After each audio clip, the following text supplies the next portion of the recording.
पश्चिमी एशिया में युद्ध की आग अब सिर्फ दो देशों तक सीमित नहीं रह गई है। ईरान के सर्वोच्च नेता अयातुल्ला अली खामनेई की मौत के बाद पूरे मिडिल ईस्ट में तनाव खतरनाक स्तर तक पहुंच चुका है।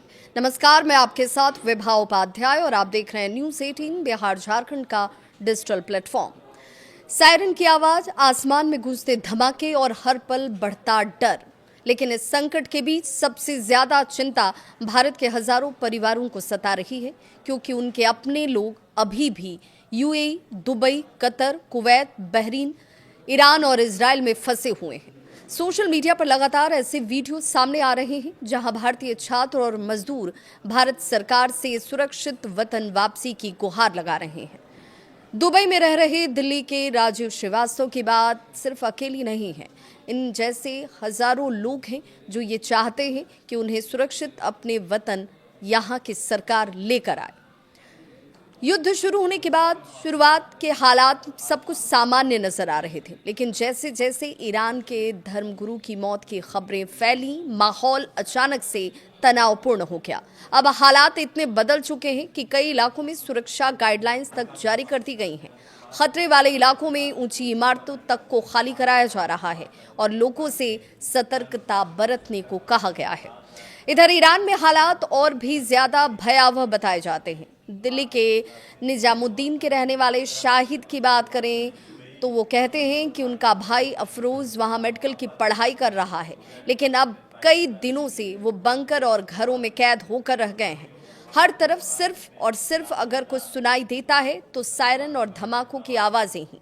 सबसे बड़ी परेशानी ये कि इंटरनेट सेवाएं बंद कर दी गई हैं और इस वजह से वहां से हजारों किलोमीटर दूर बैठे अपनों तक बातचीत भी नहीं हो पा रही।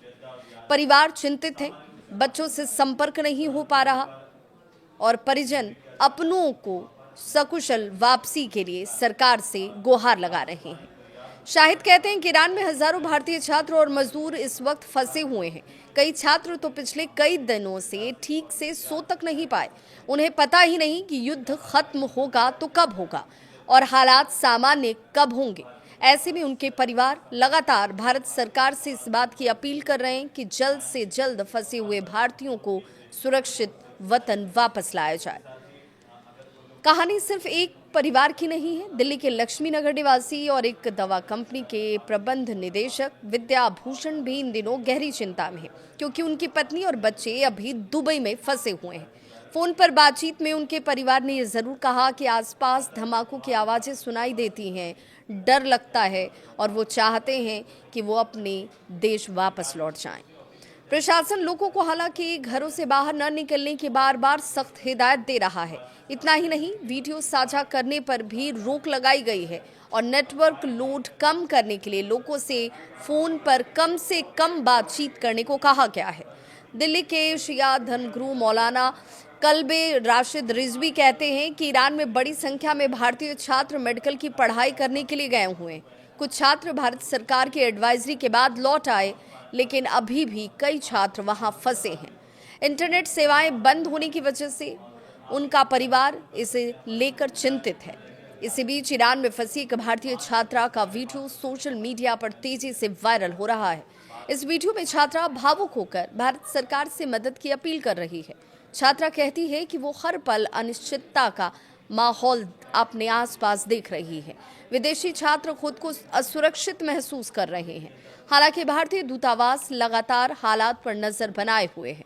नागरिकों को सुरक्षा प्रोटोकॉल का पालन करने की सलाह दी गई है, लेकिन तब भी सवाल यही कि क्या भारत सरकार जल्द ही कोई बड़ा रेस्क्यू ऑपरेशन शुरू करेगी। इस बीच यूएई से एक फ्लाइट भारत आई है, जिसमें कई लोग अपने तक पहुंच चुके हैं और इसके आगे भी वहां रहने वाले लोगों को वापस लाने की सरकार की तरफ से कोशिशें जारी हैं। लेकिन सिर्फ मसला यूएई का नहीं है, तमाम दूसरे देशों में फंसे भारतीयों का है और उन्हें लेकर भी सरकार उतनी ही गंभीर और चिंतित है। हजारों भारतीय सुरक्षित कैसे वतन वापस लौट सके, इसे लेकर सरकार रणनीति बना रही है, क्योंकि इस वक्त मिडिल ईस्ट में जिस तरीके के हालात बने हुए हैं, युद्ध के बीच हर भारतीय परिवार की बस एक ही चाहत है, उनके अपने सुरक्षित घर वापस लौट आएं। इस खबर पर आपकी क्या है राय, जरूर साझा करें।